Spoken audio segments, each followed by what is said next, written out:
ang mga kwento ng pag-ibig, kwento ng buhay at kwento ng pag-asa dito sa Barangay Love Stories. Love Stories. Aileen, nahanda mo na ba mga damit ko? Yung mga isasama sa maleta, nalagay mo na ba? Oo, nilagay ko na. Talaga lang ha? Kung ayaw mo maniwala, titignan mo. Titingnan ko talaga. Oh, wala rito yung paborito kong damit. Nandyan. Wala nga. Tingnan mo. Halika rito, dali. Ay teka, wag mo namang guluhin yung mga nakatupi. Paanong hindi guguluhin? Hinahanap ko nga rito yung sinasabi mong damit ko na nandito. Alin ba kasi yon? Oh, kita mo na. Wala talaga rito yung paborito kong damit. Kahit kailan ka talaga, wala kang kwenta. Sobra ka naman magsalita. Sobra raw. Totoo naman sinabi ko ah. Oh, pagbuksan mo yung kumakatok. Oo na. Anak, ikaw pala. May kailangan ka ba sa amin ng papa mo? Tatawagin ko lang po sana kayo para sabihin na nakapagluto na ako ng tanghalian natin. Kaya lang, hindi pa ako nakakalapit sa pinto naririnig ko na yung sigaw ni Papa. Ay, ganun ba? Wala yun. Nag-uusap lang kami. Anong nag-uusap? Hindi tayo nag-uusap. Kasi tatanga-tanga ka. Noel naman. Hindi mo ko dapat pinagsasalitaan ng ganyan sa harap ng anak natin. At bakit hindi? Nahihiya ka? Ewan ko sa'yo. Ano po bang problema? Yan kasing nanay mo, pinag-iimpake ko ng mga damit at gamit ko. Tapos hindi pa pala nalalagay yung paborito kong damit sa maleta. Sabi na nandyan na raw. Oh, nung hinanap ko, wala naman. Bakit kasi hindi na lang ikaw ang mag-empake para alam mo kung ano-ano yung mga ilalagay mo? Ayoko nga. Nakakatamad kayong gawin yan. Tsaka ikaw yung babae. Dapat ikaw gumawa niyan. Mali naman po yata yung katwiran niyo, Pa. Anong mali doon? Sige nga. Kahit na si Mama ang babae, kayo naman yung aalis. Siguro dapat, imbis na pagalitan niyo siya at pagsalitaan ng kung ano-anong masasakit at hindi magaganda, tulungan niyo na lang siya para alam niyo rin kung ano yung mga dadalhin niyo. Akala ko ba matalino ka? Po? Akala ko matalino ka. Kasi graduate ka naman ng kolehiyo at may maayos na trabaho. Pero bakit parang pulpul ka rin mag-isip katulad ng mama mo? Sobra naman po kayo magsalita. Hindi ako sobra. Kayo ng mama mo, masahol pa sa bugok mag-isip. Alam niyo, hindi na talaga tama yung pananalita niyo sa amin ni Mama, ha? Hindi porke tatay ko kayo, hindi ko na kayo papatulan. Sumusobra na kayo. Roseto, huwag ka nang sumagot. Bakit hindi po? Grabe magsalita yang si Papa. Akala mo kung sino? Hindi naman talaga ako kung sino sa pamamahay na to. Baka nakakalimutan mo na ako ang nagpapasok ng pera rito. Ako nga ang nagpaaral sa'yo at nagtaguyod sa pamilya natin. Bakit niyo po sinusumbat sa akin yan? Bilang padre de pamilya, responsibilidad niyo naman talagang buhayin kami. Aba, totoo naman po yung sinabi ko. Saka baka nakakalimutan niyo rin. Simula nang makapagtrabaho ako, ako na ang nagbabayad sa lahat ng gastusin natin dito sa bahay. Dahil panay sideline lang kayo sa trabaho niyo sa auto supply. Kung kailan lang kayo sipagin, saka lang kayo pumapasok. Pasalamat na lang kayo kasi kaibigan niyo yung may-ari kaya hindi pa rin kayo tinatanggal hanggang ngayon. At sinusumbat mo naman sa akin ngayon yung bagay na yan? Bakit po hindi? Nauna kayong manumbat. Pwede ba tumigil na kayong dalawa? Yang anak mo ang pagsabihan mo. Iba rin tabas ng dila. Bastos. Akala mo hindi magulang kausap. Kung bastos ako, kanino pa ba ako magmamana? Sa inyo lang naman ako na bastos din. Anong sinabi mo? Ano ba? Hindi ba kayo titigil? Rosette, huwag mo na sabing sagot-sagutin ng papa mo. Si Papa naman po ang nauna. Kahit na. Kaya namimihasa siya na pagsalitaan tayo ng hindi maganda kasi lagi niyong pinalalagpas. Wala rin naman patutunguhan kung papatulan ko pa. Mabuti pa kumain ka na doon, Noel.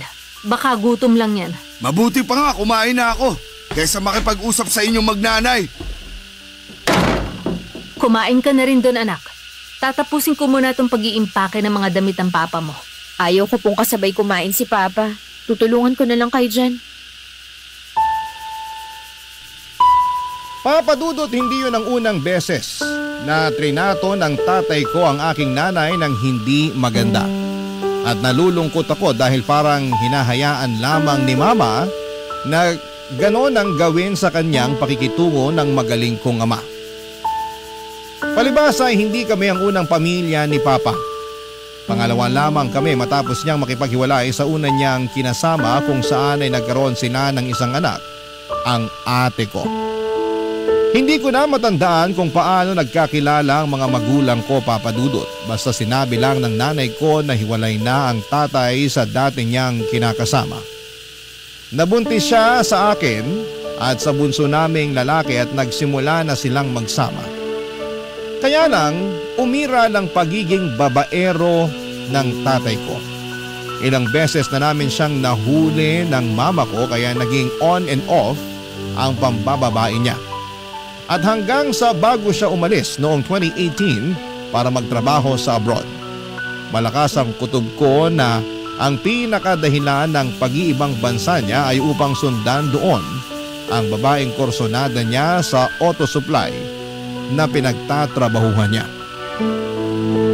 Nabanggit kasi niya isang beses sa amin na plano nung magpunta sa Italy tapos ay makaraan lang ang isang buwan ay nagulat kami nang binanita niya sa amin na aalis din siya.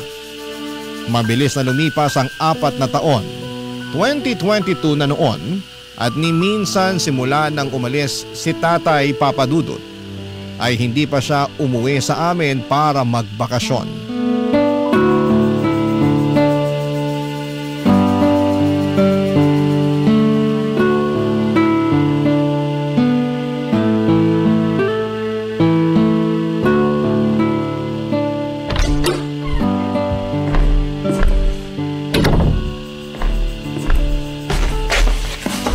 Hi Ma, nandito na po ako.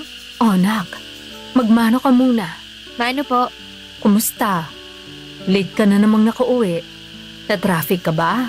Opo, grabe na talaga rito sa Pilipinas. Ang lala na ng traffic. Kaya nga eh. Napanood ko sa 24 oras kanina. Bumper to bumper na naman daw lalo dun sa may EDSA. Maupo ka muna dali. Sige po. Siguradong gutom ka na. Ipaghahain kita para makakain ka na. Wag na po kayong tumayo. Mamaya na po ako kakain. Ha?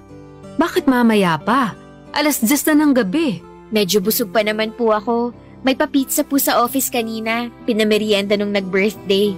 Nakarami rin ako ng kain kasi paborito ko yung flavor. Kaya busog pa po ako. Sigurado ka? Opo. Baka nga hindi na rin ako kumain pero pag nagutom ako, kakain po ako, promise. Sige, promise yan ha? Opo, Ma.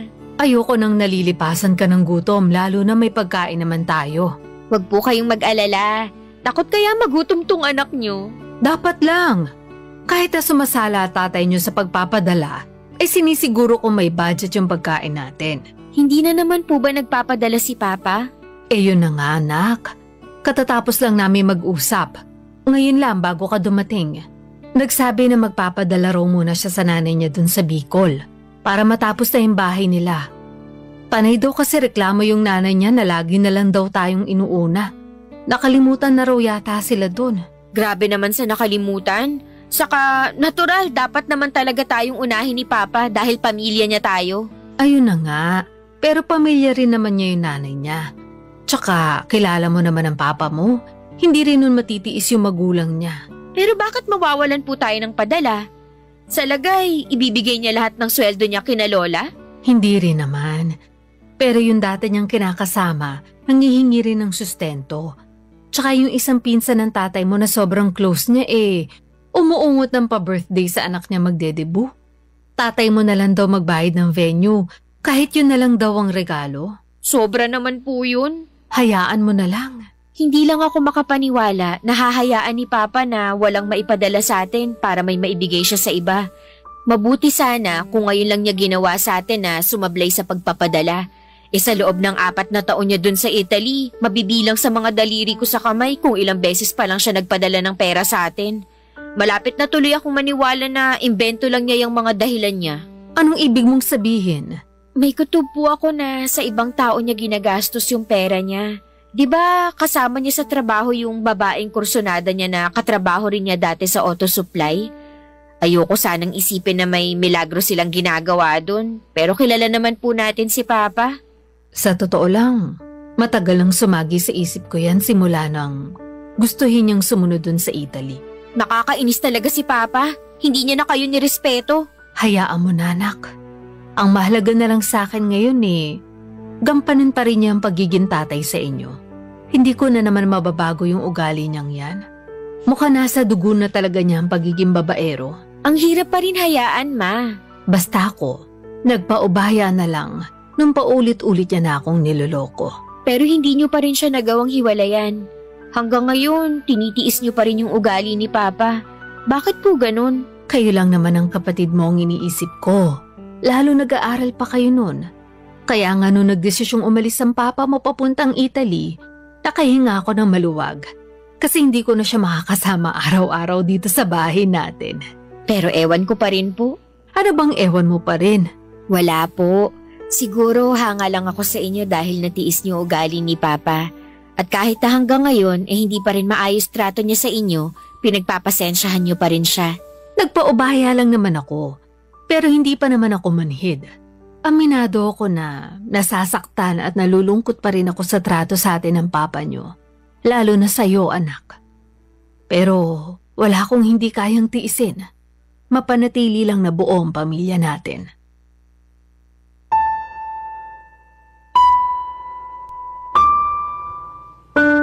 Papadudot awang-awa ako sa mama ko sa tuwing nagsasabi siya ng nararamdaman niya tungkol kay Papa. Sa kabila ng lahat ay hindi naman niya ito magawang hiwalayan. Kahit na may hinala na kami na ang pinakadahilan kung bakit hindi kami inuuwian ng tatay namin ay dahil sa babae nito ay pinagkibit balikat lamang ni Mama ang lahat. At kahit na sinabi niya na ang mahalaga na lamang ay ang sustento ni Papa ay hindi pa rin namin yon ganong kadaling nakukuha sa kanya. Tumungtong na ako sa edad ko kung saan ay napagod na lamang akong intindihin ang mga magulang ko. Kumbaga nagsawa na lamang akong mangunsume sa tatay ko at sa pagiging babaero niya. Siguro nga Papadudot ay may bahagi sa akin na tinanggap na lamang na hindi ko na mababago ang pagiging taksil ng tatay ko sa nanay ko. At tungkol naman sa nanay ko na martir at mapagtiis. Tay. Barangay Love Stories. Barangay Love Stories. Papadudot, alam kong hindi perpekto ang pamilya namin pero pakiramdam ko ay sumobra naman sa pagiging despalinghado. Bukod kasi sa pagkakaroon ng tatay na unfaithful at hindi nagsusustento sa amin ng maayos. Nanay na martir at hinahayaan ng sarili na ituring na backup ng tatay habang inaalila ay meron din akong kapatid na freeloader o yung bang palaasa, palamunin at tamad. 25 anyos na noon ang kapatid kong lalaki pero wala akong natatandaan na nagkaroon siya ng matinong trabaho sa kadahilan ng takot mag-isa o sumubok ng ibang mapapasukan nang hindi kasama doon ang mga barkada. Sumuko na nga lang si Mama sa pangangaral at pagmomotivate sa kanya. Kaya sa huli ay hinayaan na lamang sa bahay na tumambay-tambay. Isang gabi, nakatanggap ako ng long distance call mula kay Papa at laking gulat ko na galit ito sa akin, Papadudot.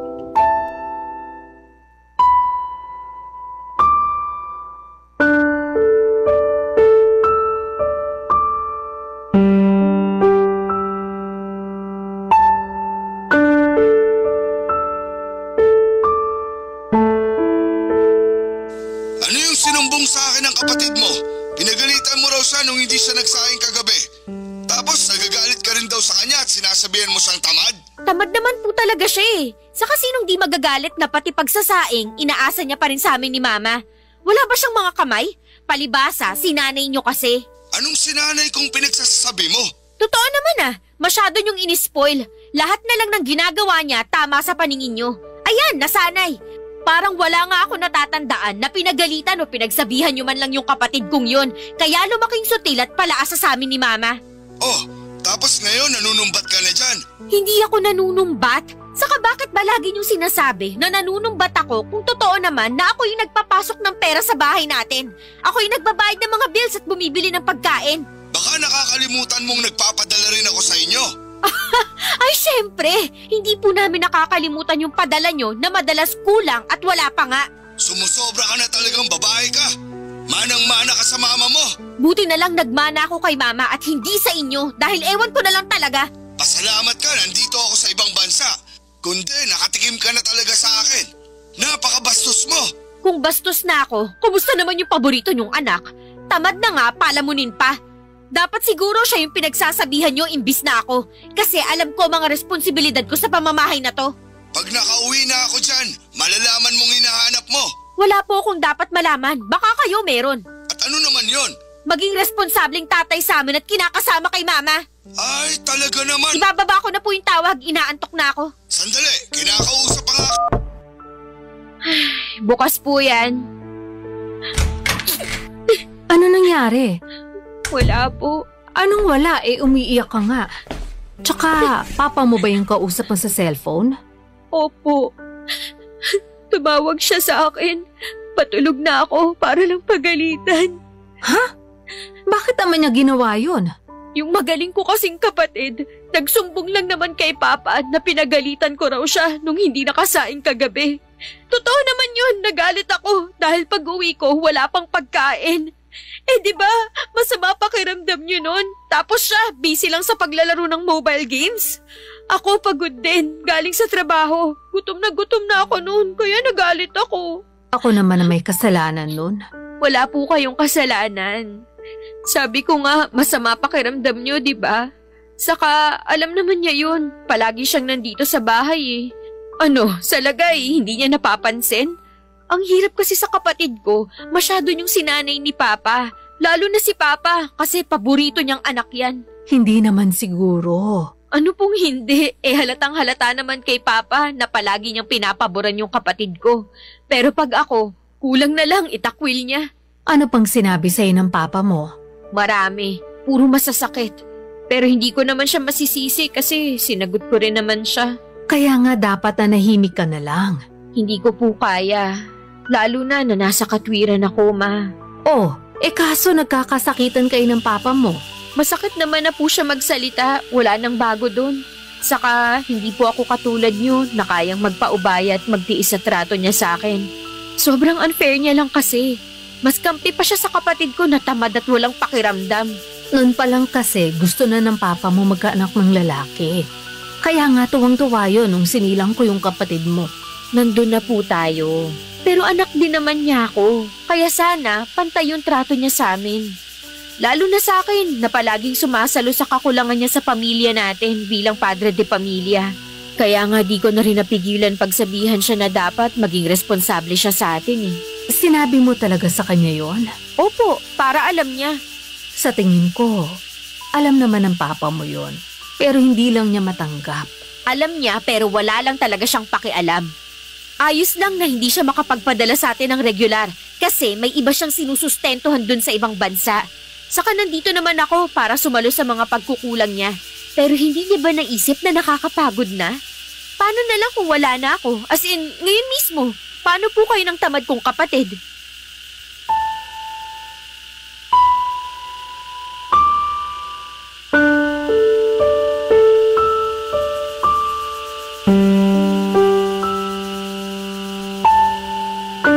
Papadudod sobrang sama ng loob ko sa tatay at kapatid ko ng mga panahong yon. Para nila akong pinagtulungan. Masakit din sa akin na pinaramdam ng sarili kong ama na mayabang ako dahil may trabaho ako at tumutulong sa mga pangangailangan namin sa bahay.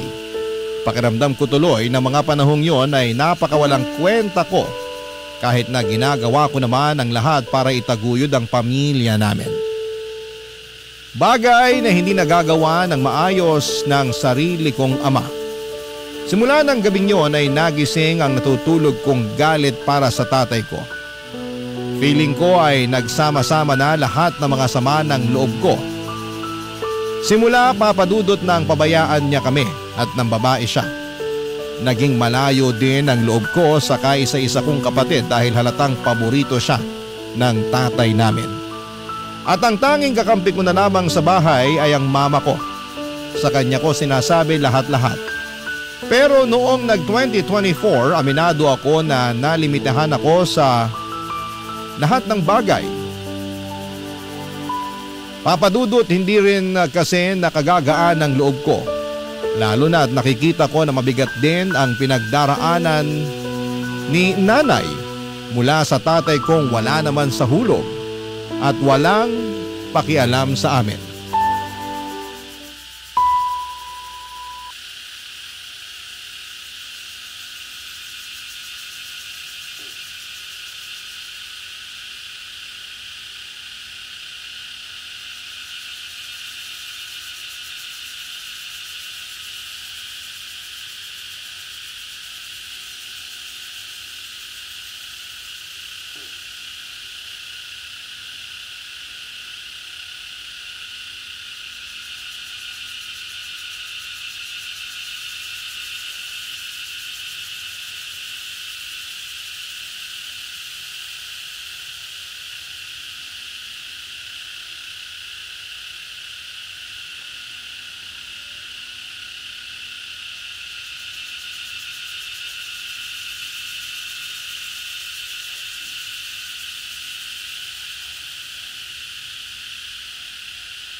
Gusto mong gawin ko, Noel? Hindi ko alam. Pati ba naman yung tinatanong mo pa sa akin? Wala ka bang sariling utak? Ano namang masama sa pagtatanong? Masama kasi lagi ka na lang ganyan. Ewan ko sa'yo. Tinatanong ka lang na maayos kung ano-ano nang sinabi mo sa akin. Gusto mo babaan kita ng cellphone? May sakit na nga ako, gaganyanin mo pa ako? Ano ba kasing nararamdaman mo? Sabi mo lang masakit ang katawan mo pero wala ka namang trangkaso. Wala naman talaga. Uminom ka na ba ng gamot? Oo, nawawala naman yung sakit pero bumabalik din. Akala ko nung una dahil lang sa bigat ng trabaho. Pero hindi, pabalik-balik na. Tapos lagi rin ako nahihilo. Naiinis na nga ako eh. Sinubukan mo na ba magpatingin sa doktor dyan? Hindi pa. Saka mahal dito. Nangihinayang ako sa gagastusin ko.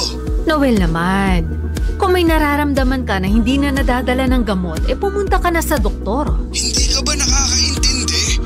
Sinabing mahal dito magpagamot. Anong gusto mong gawin ko? Wala naman akong kapangyarihan para pagalingin ka. Ay nako, ewan ko sa'yo. Napaka-pilosopo mo. Ayaw na kitang kausap, lintik ka. Teka sandali! Ma, si Papa po ba yung kausap niyo? Oo. Kaso binabaan na ako ng tawag. Nainis yata sa akin kasi akala pilosopo ko. Patawarin yan si Papa eh. Bakit naman? Ayaw niya ng pinipilosopo tapos siya laging pilosopo sa mga sagutan. Galit sa sariling multo. Hayaan mo na yung tatay mo. May pinagdaraanan din kasi. Talaga po? Oo. Dumadalas ang tawag sa akin na panay ang daing na marami raw masakit sa katawan niya. Una yung tagiliran, tapos mga buto-buto niya. Yung sa tuhod, sa paa rin, namamaga pa raw. Hirap daw siyang lumakad tapos madalas hinahapo. Hala, na paano kaya yun? Yun ang hindi ko masagot. Ano pong sinabi niyo? Sabi ko magpatingin sa doktor doon para malaman kung ano nangyayari sa kanya. Kaya lang tong tatay mo nanghihinayang sa perang gagastusin. Mahal daw kaya ayaw. Ang pinag-aalala ko, pabalik-balik na yung nararamdaman niya. Hindi na kaya ng mga iniinom niyang gamot. Si Papa talaga oh. Mas maganda nga na makapagpatingin siya sa doktor para tama yung reseta niyang gamot. Hindi yung basta-basta lang siya umiinom, masama rin yun sa kidney natin. Kaya nga anak. Ay, sa totoo lang hindi ko na alam ang gagawin sa papa mo. Masyadong matigas ang ulo. Matagal naman na pong ganyan si Papa. Kaya lang, ewan sa dahilan niya na namamahalan siya pero may pambigay siya sa babae niya doon. Parang hindi naman yata patas yun. Hindi naman natin sigurado kung sa babae nga niya napupunta lahat ng sweldo niya. Kahit hindi tayo sigurado, malakas pa rin po kutob ko. Tingnan nyo, ni minsan ba umuwi siya rito sa atin para magbakasyon? Hindi naman, di ba? Tapos, dyan sa pagpapadala, sala sa init, sala sa lamig. Kumbaga, panapanahon. Pero kapag may kailangan siya sa atin, lalo na sa inyo, akala mo kung sinong hari mag-utos. Ura-urada pa gustong gawin. Nakakainis na talaga si Papa. Pag naaalala ko yung mga ginawa niya sa atin, lalo lang nadadagdagan yung galit ko sa kanya. Kaya lang, tatay mo pa rin siya. Hindi ka dapat nagtatanim ng galit sa kanya. Kahit tatay ko siya, wala naman po akong maitanim na pagmamahal para sa kanya. Meron pala, pero pang-unawa na lang at malapit na ring mawala. Kundi dahil lang talaga sa inyo, baka matagal ko nang hindi kinausap si Papa. Hindi rin naman kita masisisi, pero tama na yung pagsasalita mo ng ganyan sa Papa mo. May nararamdaman na ngayon dun sa ibang bansa. Hindi ko maasikaso kasi malayo siya sa atin. Sus, nandun naman yung babae niya. Bakit sa'yo siya nagpapaasikaso? Rosette naman. Sorry ma, naiinis lang talaga ako. Maawa ka naman sa Papa mo. Sinusubukan ko naman po. Pero hindi ko lang mapigilang isipin na baka karma niya na yung nangyayari sa kanya ngayon. Papadudot matapos ikwento ni Mama ang madalas na pagtawag sa kanya ni Papa para ireklamo ang mga nararamdaman itong sakit sa katawan ay napabuntong hininga na lamang ako. Kita ko kasi na problemado ang mama ko. Bukod doon ay labis din ang pag-aalala niya sa tatay kong wala namang halos pakialam sa amin. Hindi ko lang magets na sobrahan na ba siya sa pagiging martir at nakuha niya pa talagang isipin ang kapakanan ni Papa kahit na ni minsan ay hindi naman ito naisip ang kapakanan namin. Papadudod siguro ay ganoon kapag umiibig ang isang tao. Nabubulag siya sa pagmamahal sa maling tao. Sa pagpapatuloy ng pagdaan ng mga araw ay lalong dumalas ang paglo-long distance call ni Papa. Hindi naman kasi ito makapagpatingin doon ng regular, kesyo malaki ang kailangang bayaran. At madalas niyang nirereklamo na wala na siyang sweldo, gawa ng mga nararamdaman niya sa kanyang katawan. Sa huli ay pareho na lamang kaming naawa ng mama ko kaya naman nag-decide na kung pauwiin dito sa Pilipinas si tatay para mapatignan namin sa doktor, Papadudot. Barangay Love Stories. Barangay Love Stories. Papadudot, umuwi dito sa Pilipinas si Papa noong November 2024. Pinagamot namin siya at natuklasan namin na may iba't iba siyang sakit na iniinda. Una na doon ay yung thyroid niya, diabetic din siya at may mga karamdaman tulad ng fatty liver. Mataas din ang kanyang uric acid. Kaya lagi niyang narereklamo na madalas ay sumasakit ang kanyang katawan. Hindi naman problema ang pampapagamot sa tatay ko dahil beneficiary ko siya sa insurance o yung HMO ng aming kumpanya. Kaya nga mas pinili niya na dito magpagamot para makalibre siya. Pero ang usapan, babalik pa rin siya sa abroad dahil hindi pa naman siya tuluyang nag-resign sa pinagtatrabahuhan niya. Kahit nagalit ako sa tatay ko ay aminado akong naaawa ako sa kanya lalo na ng mga panahong personal ko nang nakita na umaaray siya. sa mga masakit na bahagi ng katawan niya. Kita ko rin ang panlulumo niya matapos naming matuklasan sa mga examination at laboratory test na ginawa sa kanya ang mga sakit niya. Naisip ko nga na hindi magiging madali ang gamutan ng tatay at tama ako dahil marami-rami ring gamot ang nireseta sa kanya ng doktor niya, Papa Dudut.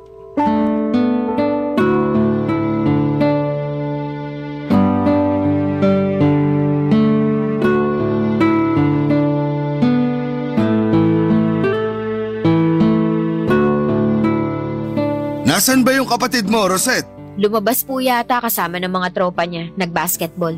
Ganun ba? Tama lang yun, para ehersisyo na rin sa katawan.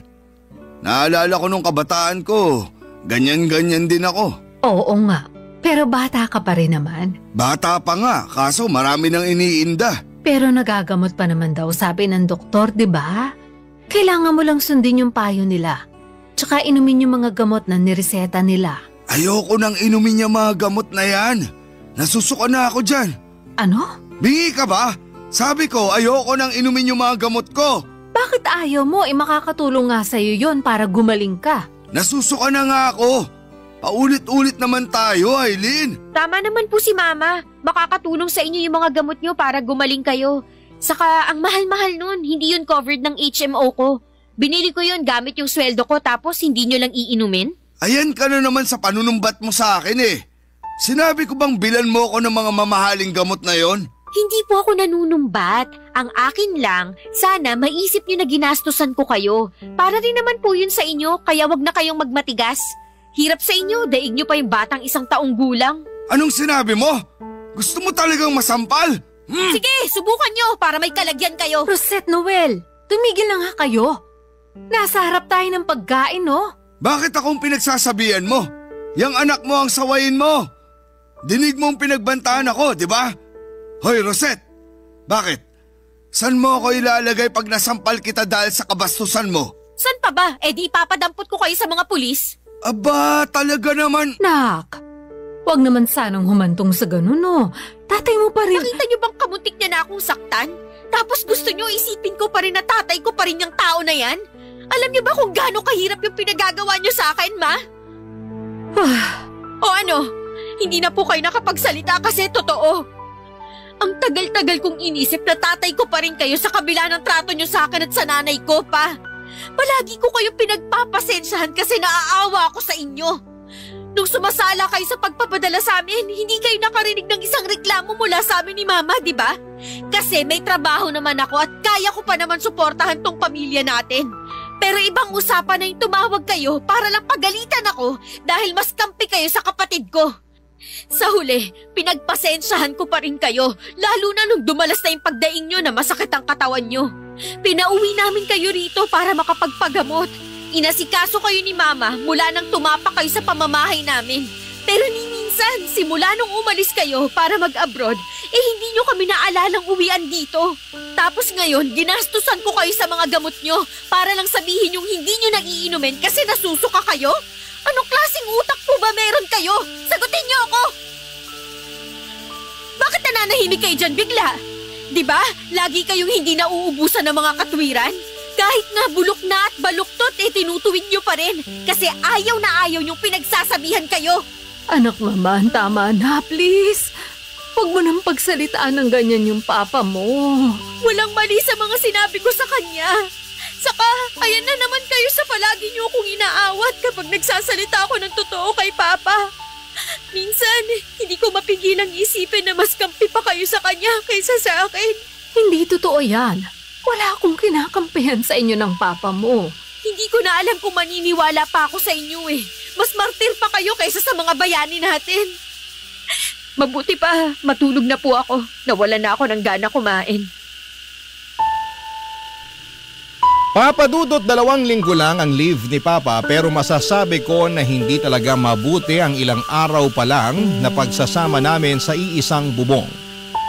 Kung umasta kasi siya, akala mo ay kung sinong don sa pamamahay namin. Harap-harapan niyang inaalipin si Mama kahit na maliit na bagay tulad ng pagkuha ng tubig niya at sa pag-abot ng remote ng TV na pwede naman niyang gawin ay inuutos pa sa nanay ko. Mabuti sana kung baldado siya. Baka pwede ko pang palagpasin pero hindi naman. Madalas din silang magkampihan ng kapatid kong tamad kaya na-stress kami ng nanay ko. Sobrang sama ng loob ko dahil imbes na maging mapayapa ang pansamantalan niyang pag-uwi sa bahay ay naging magulo pa. Kaya nga hindi ko na napigilang makapagsalita ng masakit sa kanya noong minsang nagkasagutan kami. Marami ako naisip ng mga panahong yon. Una ay kung bakit sa dinami-dami ng pamilya sa mundo, sa ganitong klaseng pamilya pa ako napabilang. Napakamalas ko naman kung ganon. Mabilis na nagdaan ng araw, mas naging mabigat sa akin ang pananatili ng papa sa bahay. Kaya para maiwasan na uminit ang ulo ko sa kanya ay madalas akong nag-overtime sa trabaho. Para kung makauwi man ako sa amin ay tulog na sila at gano'n na lang din ang gagawin ko.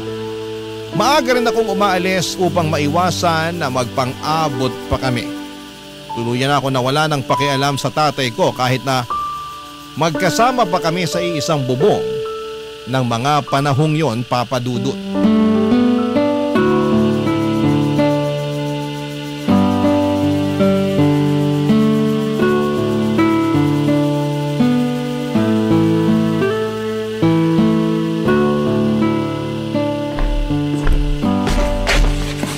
Kararating mo lang ba, anak?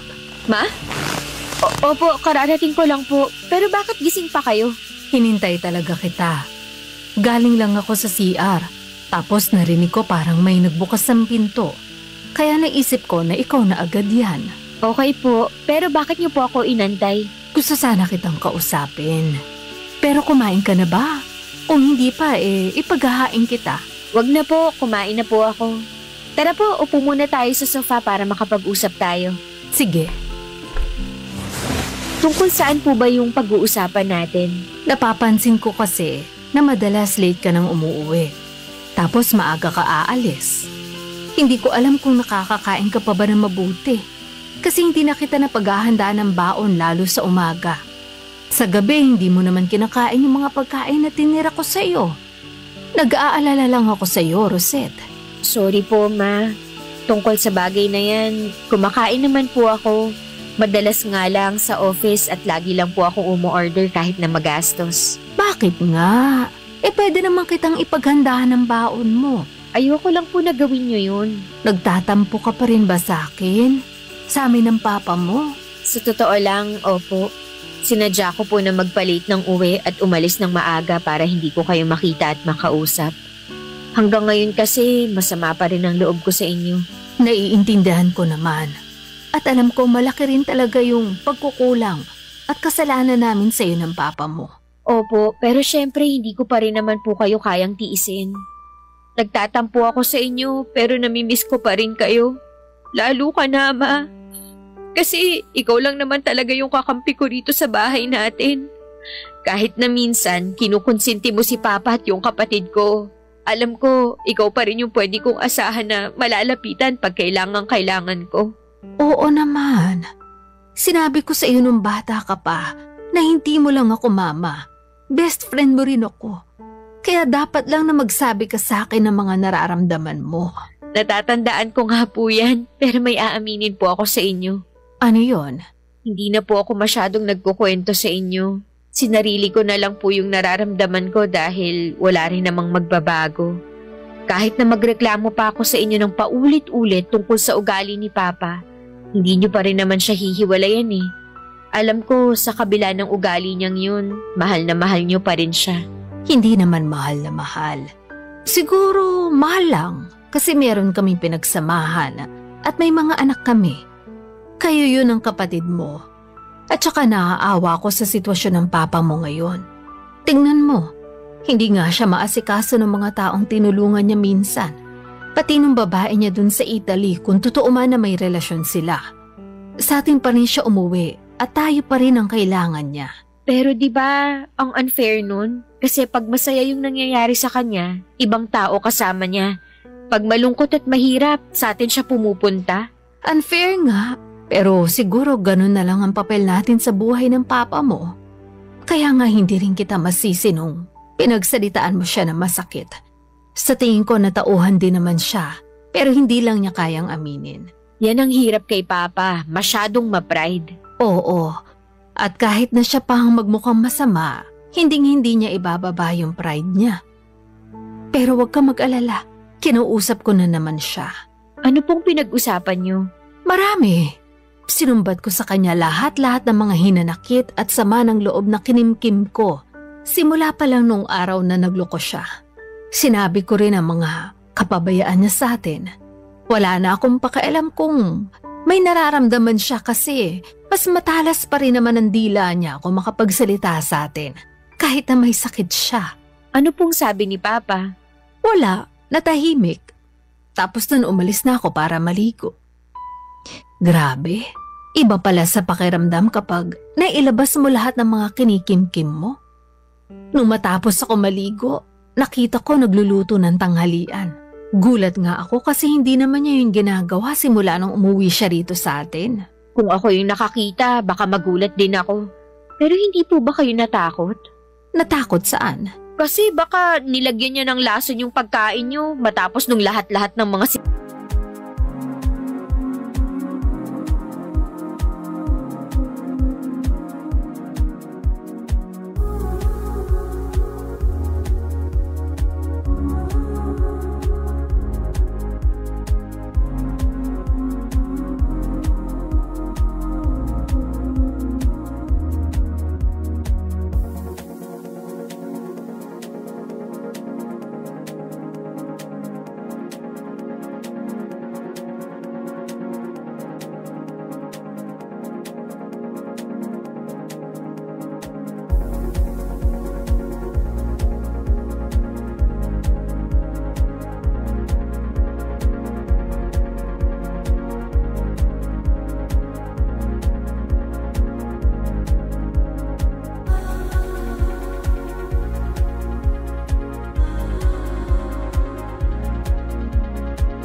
sinabi niyo sa kanya. Sobra ka naman. Biro lang po. Pero masaya po ako na sa wakas nasabi niyo na kay Papa yung mga bagay na dapat niyang marinig mula sa inyo. Oo nga eh. Naisip ko na lang na kung magbabago siya, edi mabuti. Kung hindi, mabuti pa rin. Dahil hindi tayo naging kasing sama ng ugali niya. Lalo ka na anak. Sa kabila ng mga pagtitiis mo sa papa mo. Salamat na rin kasi may anak siyang katulad mo. Sana ma-realize ni Noel kung gaano siya kaswerte sa'yo. Papa Dudut, hindi ko napigilang maluha sa huling sinabi ni Mama. Nakagagaan ng puso na parabang bigla na lamang naglaho yung tampo ko sa kanya noong mga nakarang araw. Pagkatapos naming mag-usap, pinaghain niya ako ng hapunan kahit na busog pa ako ng mga oras na yon. Pinilit kong ubusin yung niluto ni Mama para sa akin. At aminado ako na naiiyak talaga ako sa bawat subo ko. Kinabukasan, sakto walang pasok kaya nag-decide ako na ilabas sila ni Papa. Himala naman na tumigil na sa pagrereklamo ang tatay ko at kahit na nandun pa rin yung pagiging ma-pride niya, ay nasasaway na siya ni mama. Yun ang unang beses na lumabas kami bilang isang pamilya. Sa kasalukuyan ay nakabalik na sa Italy si Papa at tuloy-tuloy naman ang pag-inom niya ng maintenance medicine niya. Palagi rin kasi siyang minomonitor ni mama. Nag-aaway pa rin sila lalo na at hindi pa rin mamatay-matay ang isyo ng pambababae ni Papa. Pero hindi na lamang masyadong dinidibdib ng mama ko yon. Kaya nga para pansamantala niyang makalimutan ang sakit sa ulo na hatid ni Papa ay nilalabas ko na lamang siya para malibang. Oo, nakakainis kasi parang tumatandang paurong si tatay. Pero ayoko namang guluhin ang buong buhay ko sa pangungon sumi sa kanya. Mas nakafocus ako ngayon kay nanay at sa sarili ko at tungkol naman sa kapatid kong bunso ay freeloader pa rin siya. At walang ambag sa bahay kundi ang magreklamo. Buti na lang at hindi pa siya nakakabuntis dahil baka palayasin ko na talaga siya.